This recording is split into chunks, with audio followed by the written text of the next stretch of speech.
Well, by sometime in the 17th century, the transition from older views on states, war and peace, transition from this older view to a new paradigm which centered on sovereign states as sources of law and final judges in their own cause, was pretty much completed.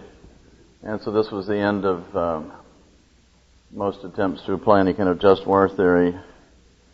Now, some of the writers, of course, managed to sound as if they're in that tradition, so this trajectory, sort of Suarez, Grotius, Pufendorf, Vattel, sums up the development, with each writer more and more adopting a positivist position. And we can add in Machiavelli, Baudin, Hobbes, and some other people entirely on the side of this notion of unbounded sovereignty and the heroic unity of the sovereign will embodied in the ruler and increasingly the abstract modern state. And in the more popular forms of government, as they come into being, inherit from the monarchies this notion of unbounded sovereignty and positive law, and finally passing from republicanism to liberalism and then to mass democracy. Now, possibly the last serious resistance to the ideological victory of sovereign states was in the work of Erasmus of Rotterdam in the 16th century. But unfortunately, he hampered his analysis by a belief in the necessity in the end of states. And this is what Erasmus says in one place in his many writings. He says, "Once you have granted imperial rule, you have granted at the same time the business of collecting money, the retinue of a tyrant, armed force, spies, horses, mules, trumpets, war, carnage, triumph, insurrections, treaties, battles, in short, everything without which it is not possible to manage the affairs of empire." And one writer comments, "Acceptance of the state, then, is the doom of pacifism." I think that's interesting. So short of adopting the posture of someone like Etienne de la Boétie, those who acknowledged the manifold evils of war were reduced to advocating practical adjustments within the prevailing system of nation states.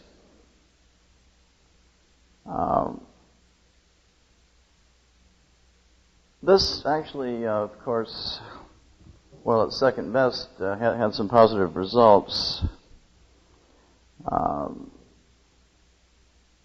Coming out of the usage of these states which had emerged and the treaties between them, you begin to have a body of rules which are not always observed, but there are at least some penalties in terms of reputation and so forth inflicted on those who don't abide by the rules. And I suppose it's fair to say that if we want to call this progress, then the high point is reached in the 18th and 19th centuries. As near as I can find out, even the campaigns of Napoleon tend to have been conducted within some or all of the prevailing rules. So the big exception in the 19th century that comes to mind, at least in wars conducted between states where the people were of European ancestry, the big exception is probably Lincoln and his war. Gustave de Molinari talks a lot about this in an essay published in 1854, and I've used some of this before in a paper on Mises, but I'll summarize it quickly. Molinari said that economic progress has resulted from the separation of the personnel and materials of war from those of peace, and that a lot of progress had been realized along the lines of adopting and following rules that did not penalize the ordinary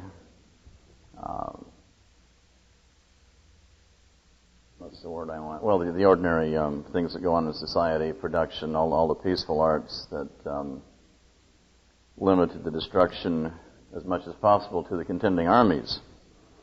And he said the only problem was that this hadn't been extended. These rules still needed extending to naval warfare, where a number of practices, like seizure and destruction of property on the high seas, were normal. And he mentions a draft treaty in 1780 between Sweden, Denmark, United States, Prussia, Austria, Portugal, and the two Sicilies, which was meant to change the rules in a way that was more favorable to the rights of those who aren't in the war. And this is interesting because rhetorically, in our time, neutrality is a crime. And we'll come to that shortly, but at this time it was thought that only the states actually involved in the war need to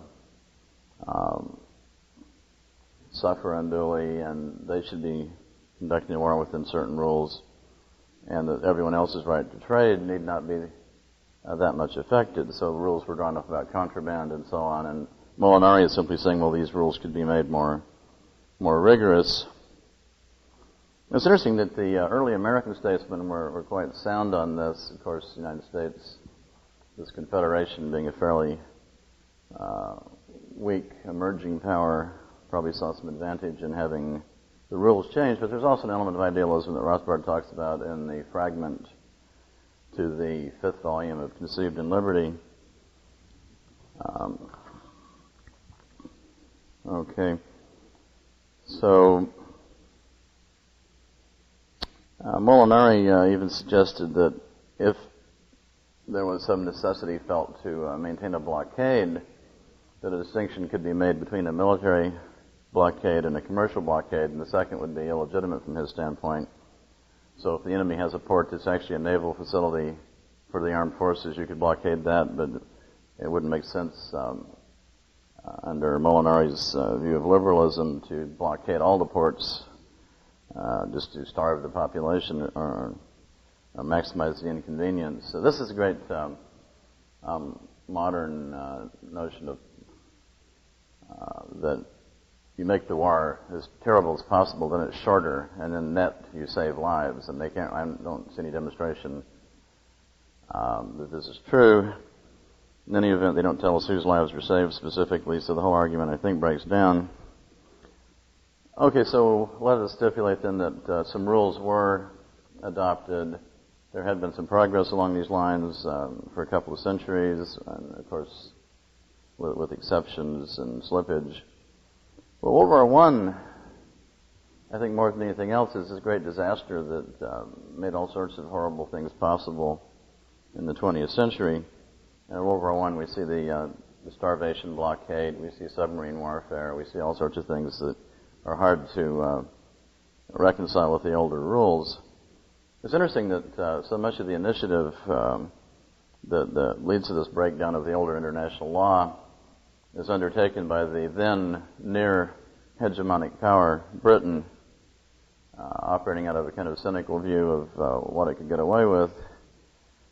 So one has to always watch the hegemonic power, seems to me. So out of World War I comes this notion that, well, wars are pretty inconvenient and they're terrible, and maybe we should just redefine wars as crime.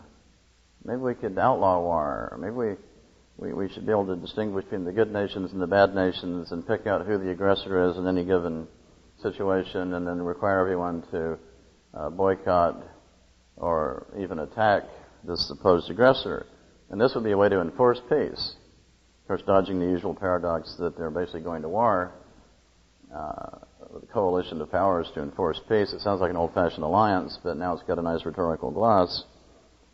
So by sometime in 1915, you begin to hear a lot of discussion in well-placed upper-class British circles about the need for some sort of league to enforce peace. And the idea, of course, is famously picked up by Woodrow Wilson, and upon U.S. entry into World War I, Wilson is determined to sell this notion of a league to enforce peace. Now, of course, this has some precedent. In 1735, Jules Cardinal Alberoni proposed a league of Christian princes to adjudicate their differences, keep the peace, and make war on the Turks. Interesting program. And some modern writers are now claiming that Immanuel Kant's essay on perpetual peace is a sort of charter for present-day global democratic crusading. I don't know that that would actually be Kant's position. And what's interesting is that you can follow this struggle between the older notion of international law and the new international law, which we associate with the UN and these other institutions. You can trace a lot of this in one journal. You can look at the American journal of international law from the early 20th century down to the present, and see the battle being fought out. Now, the short story version is that the new international law thinkers won the battle probably by the mid-1950s. It's a bit like the passing of the old right, and it's not accidental that some of these older international law theorists were widely cited by the old right. And here I'm thinking of people like John Bassett Moore, this great jurist, and Borchard, who was, I think, his student, Philip Jessup. There's a number of these writers who are still complaining about these trends. Some of them are still writing in the early 50s, but then are swept away in the enthusiasm for the Cold War, or because they're being overtaken by a younger generation who believe in these new notions of collective security. And this amounts, of course, to redefining the whole nature of war and peace and international relations, international law in a very fundamental way. Roland Stromberg, who I don't think is a relation of mine, has written an interesting piece on this about the sort of inner contradictions of the idea of a league to enforce peace. Saying in effect that, well, the whole thing breaks down conceptually because you can't quite say it's a world government, although some thinkers decided you had to go to a world government. That would be the only way to resolve the problem. And this problem is already sort of embedded in classical liberalism because reasoning from a social contract model of how internal peace was established in each separate state, the only way they can think of to prevent war is, in effect, to have some big enforcement power on a global scale. You see this clearly in the writings of someone like Lionel Robbins. All these latter-day liberals have a tendency to think that this is the ideal solution. Some sort of world government is unfeasible and dangerous as that might sound to the rest of us. There's a quote from the New Republic of all sources in 1915 saying that the League of Peace, that's what they're calling this proposal, would either be the old imperialistic alliance under a dishonest name, or else it would be a highly conservative federation which would keep its members in a very straight pacifist jacket. There is no stopping point at a league to prevent war. Such a league would either grow to a world federation or would break up in civil war. So the war problem is reintroduced in some other fashion. Okay, but this was highly fashionable. All sorts of people like Elihu Root, the former Secretary of War, Nicholas Murray Butler, who was later to be president of Columbia University. Everyone thinks this is great stuff. People like Robert Taft have a soft spot for this notion because they've thought themselves into a corner in which some drastic solution appears to be needed to keep something like World War I from recurring, and they're locked into certain assumptions about how you could do that, reasoning from an analogy of how protective services are organized domestically to how you could do this internationally. So you get all these sort of quasi-federal schemes. One of my favorites was this Clarence Strite, who wrote a couple of books during World War II. Union now with Britain. We had to have this big Anglo-sphere federation. And if you read his Constitution carefully, there's some unfortunate omissions. There's no Second Amendment in this proposed Anglo-Federation. There's some other problems. Okay, well, I suppose I need to fast forward a little. The League of Nations is reputed to have been a failure solely because the United States did not enter this organization, which otherwise would have flourished and kept the peace and prevented World War II, and this seems to all be a rather set of dubious propositions. Well, how was the League supposed to function? Well, the League was had its sort of central committee in which the major powers would vote when a situation came up and define the aggressor. Okay. And then it would call upon the members to boycott, put sanctions on the aggressor, which is a new name for what used to be called a blockade, which was at least traditionally considered to be a preliminary action or active war. But now this is supposed to be the instrument of peace. So we see this constant redefinition of the fundamentals. Well, Murray Rothbard would like to point out, and does this more than once, that the logic of collective security is simply to widen any war that might break out to the greatest possible degree. And now everyone has a duty to be on the right side and support the correct side, and you begin to have this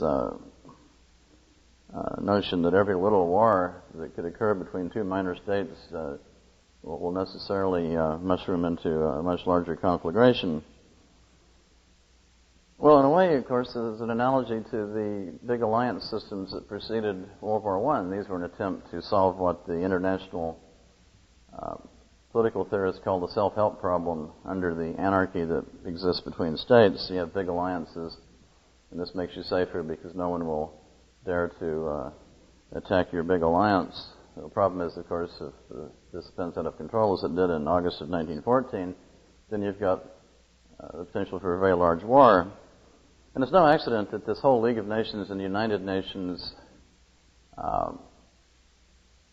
concept is in a line of descent from the Entente.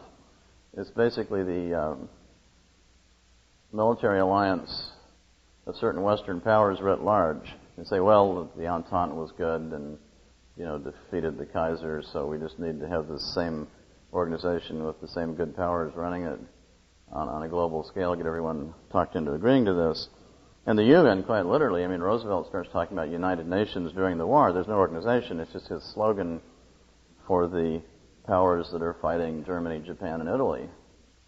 This is the United Nations. It's clearly the military alliance that suddenly is said to have given birth to a world order and a new organization with a charter. But first I have to say something about the Kellogg-Briand Pact of 1928. It's a rather innocent-looking document. It's rather brief. It's on the web if anybody wants the text. It's just a couple of articles. And Secretary Kellogg, in a fit of American idealism, supposedly went around and got many of the powers to agree that the war was a bad thing. And they all agreed that they wouldn't resort to war as an instrument of policy. Now, of course, all the ratifying powers, in ratifying this innocent-sounding document, said that, of course, they all reserved the right to judge when they had to defend the particular state. But no, they did agree that war was a bad thing, and they wouldn't do it except in self-defense. Well, this is incoherent, because you will always say that you're doing this in self-defense. And so the pact, in a sense, is said to have been a failure. Now it's coming to be appreciated as a major turn in the sort of rhetorical development of these new notions of international law and collective security. In fact, part of the legal rationale for the Nuremberg Trials was that all the powers had agreed that war was outlawed. So you couldn't launch a war. Then it followed that anyone who launched a war was guilty of aggression. And then they kind of plea bargained everything down or up. And they said, well, then this would mean that, of course, planning an aggressive war would be bad. And then buying paper clips to make the aggressive war possible would be bad. And having the intention would be bad. And you get a whole kind of English law proliferation of separate charges once you decide that somebody was preparing all those years for an aggressive war. So it's like saying that, well, Saddam Hussein has this regime and he has some weapons. We say that he intends, by powers of mind reading, we say that he intends to use these for aggressive war, which would be illegal. Therefore, everything he's done to have a military at all is part of this great crime. So the distinction between defense and offense, or weapons of offense and defense, is somewhat nebulous anyway. At least it's not completely obvious. Well, now it just becomes completely arbitrary, subject to the definition of whoever is deciding who the aggressors are. So, hence the significance of the Kellogg-Briand Pact. And a number of writers began promoting this new notion. One of them is Dennis Frank Fleming, later of Cold War revisionism fame, but he's basically a Wilsonian. Quincy Wright, he's a real titan in this field. For years, I thought of him as just a sort of a peace guy, a general kind of guy advocating peace. Well, it turns out on further examination, all the peace guys are simply advocates of collective security. There are very few real peace guys in the literature, except for some extreme leftists and Mennonites and libertarians. They're all collective security guys who believe that the only way to have peace is to impose it by force, bringing back that paradox where you're making war and calling it peacemaking. And you begin to see with these writers, and then also, of course, in the practice at Nuremberg and in other later war crimes trials and so forth, the claim that this new international order should be able to reach individuals. So you get this whole Madisonian dimension where Madison says that, well, the problem with the Confederation is that the central government can't reach down to individuals and take their money and slap them in jail. And any proper system, this should be possible. So you have this constant sort of, particularly with the American writers, this constant set of analogies between American federalism as it turned out and how the world order should turn out. Okay. Of course, if you think that the way the American Federation turned out wasn't good, you might judge these things differently. But anyway, Secretaries of State Henry Stimson and Cordell Hull went around in the 30s acting as though everyone had agreed that war was outlawed and war was now a crime, developing this rhetoric and so forth.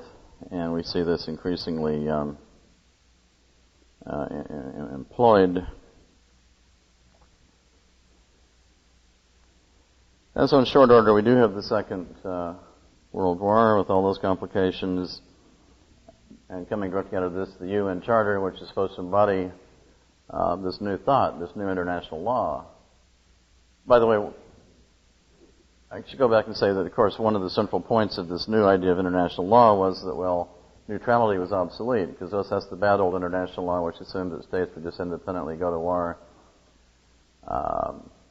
and people could be neutral. This is bad. You can't be neutral. And so nobody wants to work on rethinking or deploying any of these older rules of neutrality, which I suppose we would think were about the best thing you could get under the circumstances. So the UN Charter reads like a weird combination of the U.S. Constitution, utopian aspirations, an ordinary treaty of alliance, and a set of rules for a private club. And Hans Kelsen has a very biting essay on the preamble to the UN Charter in which he points out this sort of American aspect of it, among other things. And somehow this is going to make collective security into a going concern.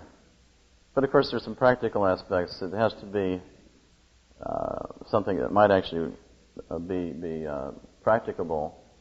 So you have to have, in effect, a central committee of the big powers who actually have the weaponry, and then we'll vote. So a majority of these big powers actually will make these determinations about who's the aggressor, who should be boycotted, who should be sanctioned, who should be carpet bombed, or whatever they decide needs to be done. And of course this broke down because some of the powers at this level of the organization weren't speaking to the others. So the Cold War cut across the whole happy prospect of collective security. So the certain dodges were resorted to, again, part of the living charter kind of thing, certain dodges somehow. I think, if I'm not mistaken, there got to be this kind of habit of bypassing the Security Council and going to the General Assembly to get a vote on something which, on the textual evidence of the Charter, isn't proper procedure, but it's no different than ratifying NAFTA by a majority vote of the whole Congress, when if it's a treaty, it should be ratified by 2/3 of the Senate. So there are certain dodges, typically invented by the Americans, to get around the fact of the Soviet veto or the threat of a Soviet veto and so forth. So there's been some development along these lines. Now I want to mention, I've already mentioned the Nuremberg Trials as sort of being a sort of test case of this new notion. And there's an interesting critique by a fellow named Schick in the same journal that I alluded to, the American Journal of International Law. And he points out there were other ways to accomplish this. I mean, if there was this felt need to punish certain German politicians at the end of World War II, wouldn't exactly have been impossible to set up a German court under a German state and have the enemies of these people handle the case. You don't need to go through all this rigmarole of setting these precedents. Now, there was, as I say, some persistence of the older school into the 50s, so that, for instance, Borchard writes a kind of blistering critique of the Truman Doctrine as part of this emerging American globalism under this kind of rhetoric. But I want to quote a couple of things from John Bassett Moore because he's just very lucid, and he's one of the older international lawyers. And he writes in 1933, "The President of the United States has no power, either under the Constitution or under international law, legally to decide the question whether a foreign government is de jure, or in other words, established in conformity with the Constitution and laws of the country over which it actually rules. Nor did Congress have this power. Congress has the power under the Constitution to make some policy decisions about retaliations and things that actually occur during a war, but nowhere does it say we are in the business of deciding who's a good government and a bad government." And this had come up famously when Woodrow Wilson couldn't get a government that he liked in Mexico, which was undergoing a horrific revolution, and Wilson was just never satisfied with the people that would turn up in power in Mexico City, and so he kept saying we can't recognize these bad governments, and he issued a general proclamation that this applied to all of Latin America. He was only going to recognize the good governments, and he would determine. And of course, this tends to interrupt diplomacy and ordinary practice of the courts and so forth when you put the status of the government in doubt. Traditionally, you just ignore all these things that are going on. If the government's there in effective control, then you accept that its acts have been legal and so forth. So here's Wilson opening up this characteristic can of worms. And this is important, of course, because this has all come back in a big way to haunt us. Now there are all sorts of articles in journals, including the American Journal of International Law, saying, well, there's an emerging right to democratic governance. Everyone everywhere in the world has a right to a democratic government. Well, of course, we see how this plays in the crisis with Iraq. This is one of the constant themes, that the poor Iraqis are suffering and we owe it to them to bomb them so they can have elections and so on. So there's a number of these themes that go straight back to Wilson. But let me read I think it's a particularly good quote from John Bassett Moore in this same article in 1933, as this new law is, or this new conception of international law is emerging. He says, "The tendency to confuse war and peace and to magnify the part which force may play in international affairs not unnaturally followed the so-called World War. During that great conflict there developed in the ordinary course of things a war madness manifested in the exaltation of force and the belittling of the enduring legal and moral obligations which lie at the foundation of civilized life. Peaceful processes fell into disrepute. We began to hear of the war to end war, and the pacifists, enamored of this shibboleth, espoused the shallow creed that international peace could be best assured by the use of force or threats of force. We were told that pre-existing international law had suddenly become obsolete, and that the world had entered upon a new era in which the general tranquility was to be maintained by sanctions, boycotts, and by war. The final stage was reached in the notion now rampant that peoples may with force and arms exterminate one another without breach of peace so long as they do not call it war. In this final stage belongs the supposition that the law of neutrality no longer exists, and in future wars there will be no more neutrals." And we're beginning to see this now. There's all this retrospective litigation. All the neutrals who dared to stay out of World War II are in trouble. So I'm sure Portugal will be sued any minute now. Switzerland, of course. The Swedes have it coming. They're all going to be punished for having been neutral during this great war. Okay. So that's part of the rhetoric. Now, I can say a lot more about the critical school because these people like Jessup and Borchard and Moore had quite a lot to say, and it's still very good. And this is why these were the favorite international lawyers of the old right isolationists. But I want to forge ahead to the trajectory that's then followed from the 50s to the present by this new school, and particularly I'm thinking here of the American writers, although there's analogs elsewhere. After all, one of the great friends of the notion of collective security was Maxim Litvinov, the Soviet foreign minister. He's always trying to conjure up threats to collective security in the interest of getting some shelter for Stalin. Now, it's interesting that I think you can see the process worked out in this one journal, the American Journal of International Law, which we'll call Agile because they are agile. Their positions always seem to coincide with an apology for U.S. foreign policy at any given time. But you can also follow it very closely in the career of one writer, and this is this W. Michael Reisman. I don't know if he's related to an economist of the same name. He's quite fascinating because he begins writing in this journal in 1968.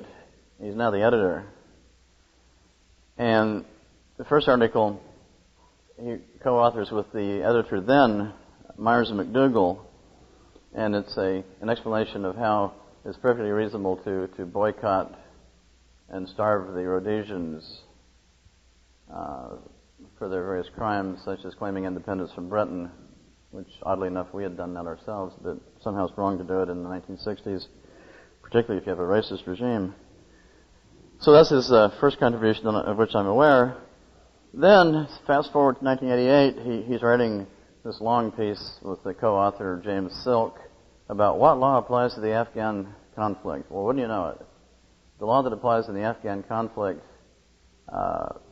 favors the United States and doesn't favor the Soviet position. Well, that's surprising. Plus, that same year, he has a kind of manifesto in which he says in this journal that the war of the Afghan people is a people's liberation struggle with an exclamation point. And that's true because at that time they were good Muslim fanatics, whereas later they weren't recently. Then he has a piece on war powers under the U.S. Constitution in 1989, suggesting that, well, of course, there should be a lot of war powers and the president should really predominate, but there's still some stickiness in the system that needs to be worked out. By 1990, he's talking about how sovereignty must everywhere give way to the emerging conception of human rights. Okay, so human rights trump all these old sovereignties and so forth, with, I suppose, there'd be an obvious exception to this. Now, here's one of my favorites. Here's a piece in 1994, and it's titled Preparing to Wage Peace Toward the Creation of an International Peacemaking Command and Staff College. He wants West Point for the armed pacifists. I find this quite remarkable case of doublethink and sort of schizophrenia to propose a war college that's going to maintain peace.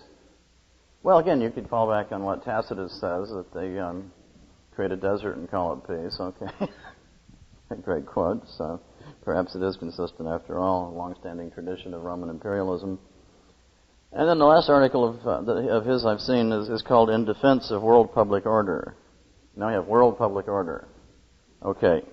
And this is in October of 2001. So this brings me to the present situation. What seem to be the present trends? Actually, I'd like to drop back. I guess I've got enough time.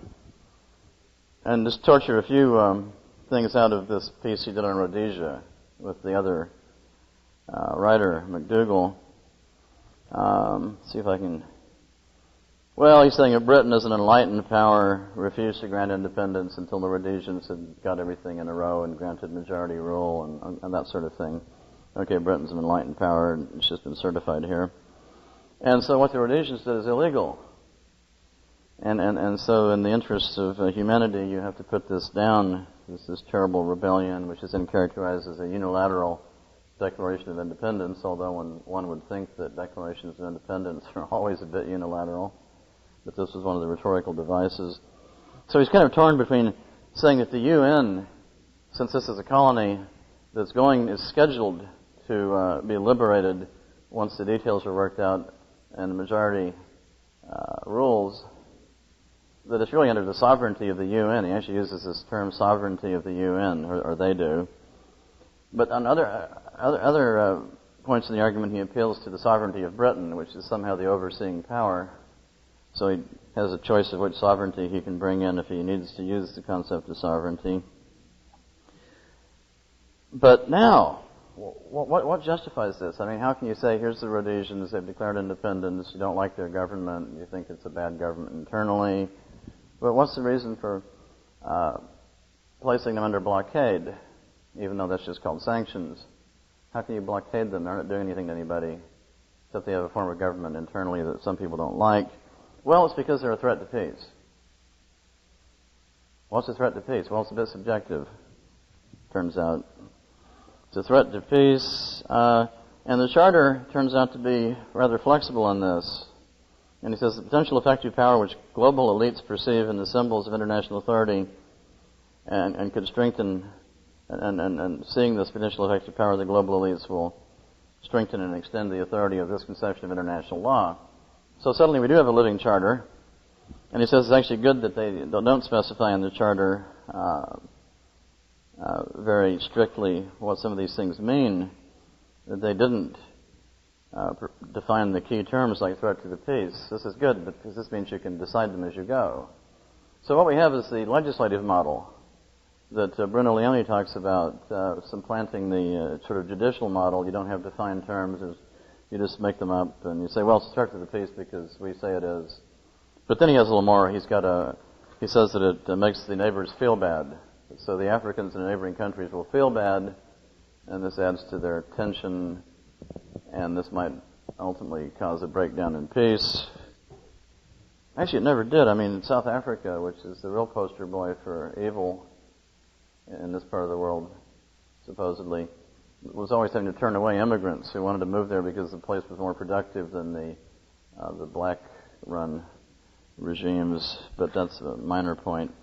So I find this fascinating. We've already got the kind of postmodern subjective notion of harm creeping in. But of course, this is what you would want if you were running an arbitrary system and pretending it was law. You'd want to be able to change the meaning or define things as you go. You'd want a living constitution or a living UN charter, and so on. Otherwise, it's not very workable. People will hide behind the guarantees, and you can't have people hiding behind constitutional guarantees when they're doing bad. So that's the simple.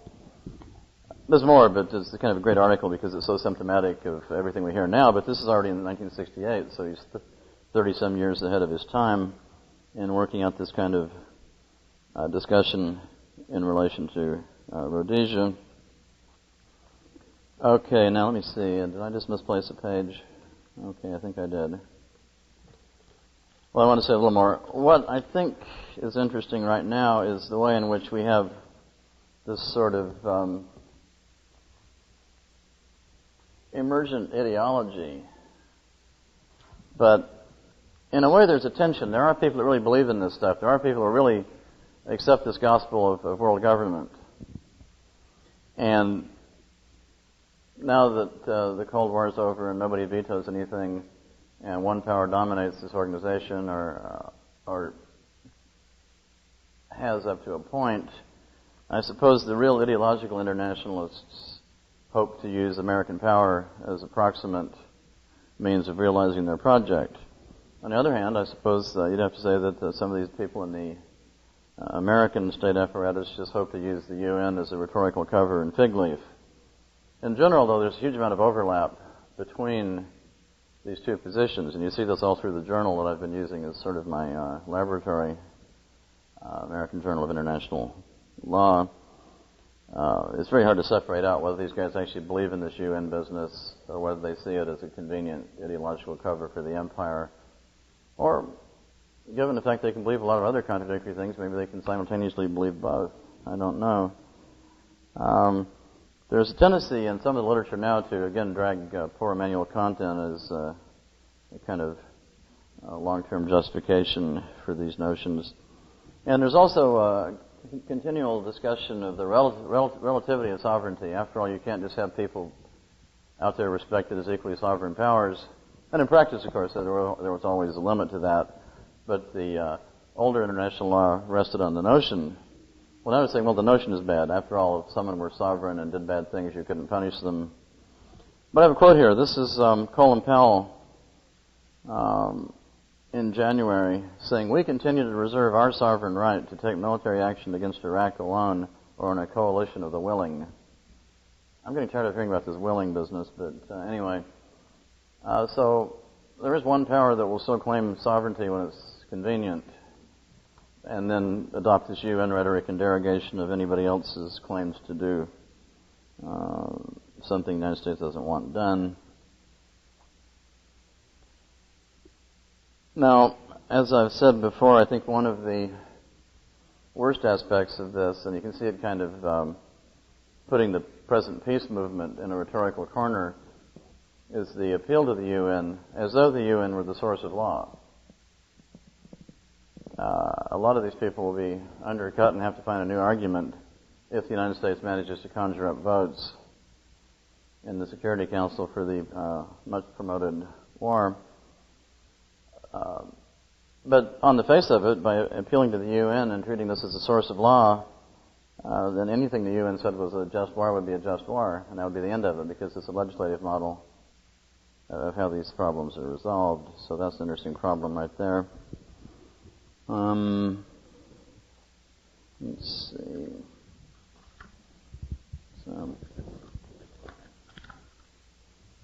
well, this is sort of an attempt at reconstructing some of this ideologically and historically, and it's still a bit rough, but there's a huge amount of material on this that I've gone through, and so I hope this has been of some use in orienting ourselves in the present situation.